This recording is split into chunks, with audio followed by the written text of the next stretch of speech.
അപ്പോൾ ഗൈസ് നമ്മുടെ ഇന്നത്തെ വീഡിയോ എന്ന് പറഞ്ഞു കഴിഞ്ഞാൽ വളകാപ്പായിട്ട് ബന്ധപ്പെട്ട് നമ്മളൊന്നൊന്ന് റെഡിയാവാന്ന് കഴിഞ്ഞ് ഞാനും പാത്തും കൂടെ നേരെ ശിവോഹ എന്ന് പറയുന്ന വർക്കലയുള്ള യൂണിസെക്സ് സലൂണിൽ പോവുകയാണ്. ഞാനും പാത്തും കർമ്മിയും കൂടെ പോയിട്ടുണ്ട്. അപ്പോൾ തന്നെ ആദ്യമേ പാത്തുവിനെ അവിടെ പിടിച്ച് കിടത്തി തലയിൽ തുണിയൊക്കെ വെച്ച് കെട്ടി മുഖത്ത് നല്ല അടിപൊളി ജെല്ലൊക്കെ തേച്ച് അത് നല്ല രീതിയിൽ മസാജ് കൊടുക്കുവാണ്.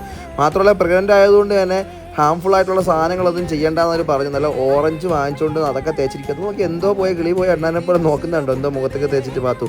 അത് കഴിഞ്ഞ ഉടനെ നമ്മൾ നേരെ മുടിയിലോട്ട് കയറിയിട്ടുണ്ട്. മുടി നേരെ അവിടെ കൊണ്ടുപോയി വാഷ് ചെയ്യിച്ച് അതിനുശേഷം നല്ലോണം ഉണക്കി എടുത്തിട്ട് ഒന്ന് സ്പാ ചെയ്യാൻ ചോദിച്ചു. അടിപൊളി രീതിയിൽ തന്നെ അവിടെ സ്പാ ചെയ്യട്ടോ. സ്പായുടെ ക്രീമൊക്കെ എന്ന് വെച്ച് കഴിഞ്ഞാൽ നല്ല ക്വാളിറ്റി സാധനമാണ്. അത് കഴിഞ്ഞ് എനിക്കും ചെയ്തിരാന്ന് പറഞ്ഞു. പെൺപിള്ളേരെ പോലെ തോന്നെ മുടിയുള്ളതുകൊണ്ട് കഴിവ് എളുപ്പമുണ്ടെന്ന് ചേച്ചി പറയുകയും ചെയ്തു. അതിനുശേഷം എനിക്ക് നല്ല രീതിയിലൊരു സ്പാ ചെയ്യുന്നുണ്ട്. ഞാൻ കുറച്ച് നാൾ മുമ്പ് കളർ അടിച്ചിട്ടുണ്ട്. ആ കളർ ഫെയ്ഡ് ആയതുകൊണ്ട് വേറെ അടിച്ചിട്ടോ. അപ്പോൾ പാത്തിന് വിശക്കണം എന്ന് പറഞ്ഞ് വെളിയിൽ നല്ല കട്ട്ലറ്റും ജ്യൂസും വാങ്ങിച്ചു കൊടുത്തു. ഞാനിത് തലയിൽ ഉണങ്ങുന്നതും കാത്തിരിക്കുകയാണ്. അതിനുശേഷം ഇവിടുത്തെ നല്ല അടിപൊളി ഒരു സ്പാ ഉണ്ട് കേട്ടോ, ഹെഡ് മസാജ്. അത് നല്ലോണം പാസ്സാക്കിയിട്ടുണ്ട്. ശേഷം നമ്മൾ നേരെ വീട്ടിൽ പോവുകയാണ്. വിശേഷങ്ങൾ കാണാം കേട്ടോ.